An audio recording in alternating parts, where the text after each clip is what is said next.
It's here. The relationship between Edward and Bella is actually well written. Is it a healthy relationship? No. Oh god, no. These two fucks, Edward and Bella, they're fucked up. Edward is overprotective and Bella is extremely codependent. The second Edward comes into her life, she's obsessed with him and her entire life starts revolving around him. And we do know why, because she was neglected as a child and he starts taking care of her. He anticipates her needs, which is not something that had happened to her as a kid. I understand it. That's why it's well written. But girl, just go to therapy. The relationship is toxic. I will admit that. It's terrible. It's an unhealthy, toxic relationship. But it's well written. It makes sense that the relationship is toxic after I fucking showed you Bella and after I didn't show you it. I'm sorry, okay? I'm sorry. We know Bella is all kinds of jacked up. We know Edward is Edward. He does literally save her life. He immediately takes on that caretaking role for Bella. He saves her life multiple times, you know,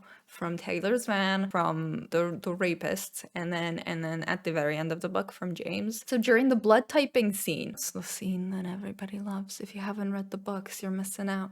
He literally like swoops in to save her when she's feeling faint, picks her up, and then at the nurse's office when someone comes in and has like blood, he knows she's gonna get faint again, and he's like, get the fuck out of here, get out.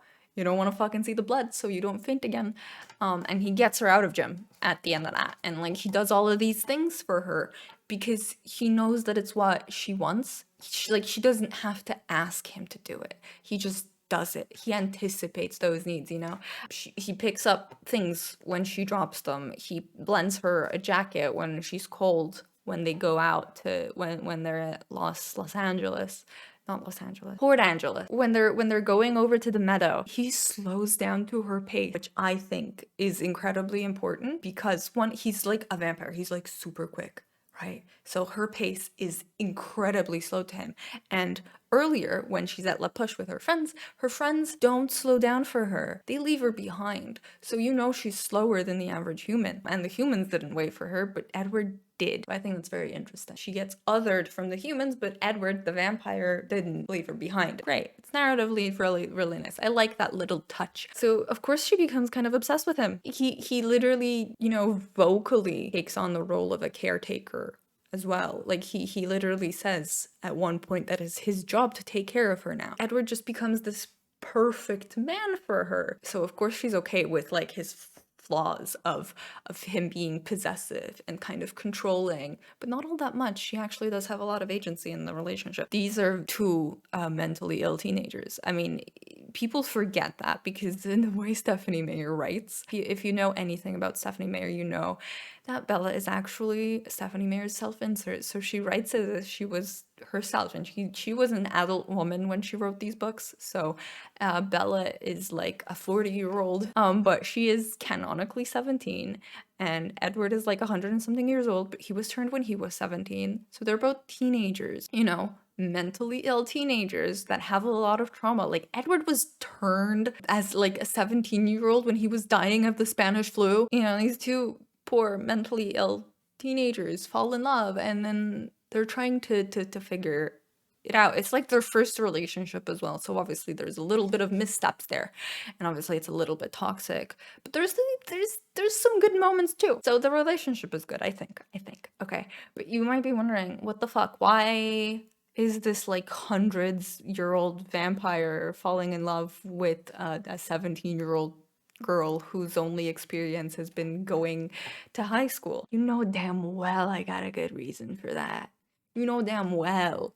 You know damn well I am about to rock your fucking world with my words. Since he got turned into a vampire, Edward has heard the thoughts of every single person he has ever interacted with. Literally nobody can keep a secret from him. The second he meets anyone, he basically knows who they are because he can hear their thoughts. He can't really get to know anybody, so he doesn't get surprised. He can get surprised by Bella. He can get to know Bella. He has to ask Bella questions in order to learn things about her.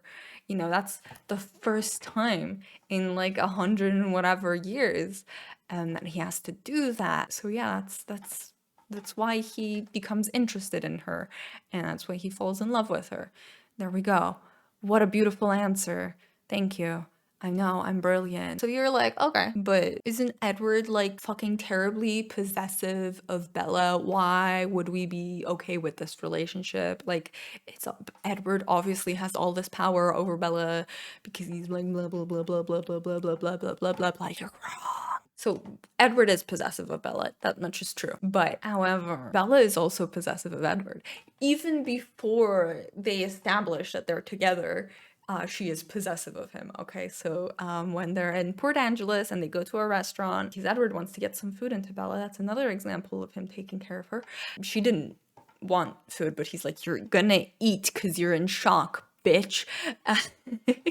It's cute. The waitress flirts with Edward and Bella gets jealous, and it's kind of cute. So she does get sort of possessive over him, but not as much because time and time again, Edward doesn't show interest in anybody but Bella. Like, he didn't even notice that the waitress was flirting with him. Bella had to point it out to him, and he was like, oh, was she doing any? Like, I didn't fucking notice. And he was actually genuine. He didn't know. He didn't notice because he was only paying attention to Bella. I think it's very cute. He only has eyes for her. It's adorable. And they have their cute moments. I mentioned this before, but they have their cute moments, you know, that make the relationship, like, you go, okay, there's a bit of toxicity there, but they can work through that and maybe there's a future there. The relationship does go quite downhill from this point, but we are only talking about the very first Twilight book right now, and at the end of that book, I'm like, I'm hoping that they solve their mental health issues and that they have like a healthy relationship together. We all know that doesn't happen, but we can only hope. God, I fucking hate these outfits. But before the meadow scene, they get dressed individually, and when they meet up at Bella's door, it turns out that they are wearing the same outfit, and that outfit is khaki pants, a shirt underneath, like a collared shirt, but it's sleeveless, and a beige sweater over it. Disgusting fashion taste, right? Absolutely terrible outfit. But they did pick it out individually and it did match, so I think that's cute. I think that's a cute couple moment, even though that the outfit is disgusting. Terrible. Stephanie, what the fuck, bro? Multiple times. Bella straight up just forgets to breathe when Edward kisses her, which is adorable, I think. They have their cute moments. They have some arguments. It's not just, oh, Edward is so perfect and I love him so much. It's like, Edward is telling me to do something and I am going to fucking murder him because of that. And like, no, read the book. I'm not gonna spoil every single fucking moment of their relationship, but if you keep an open mind, you will see that there's some cuteness in the relationship. And yes, there's a lot of weird shit, like Edward watching Bella sleep and eating her tear. I'm not over that. I will never be over that.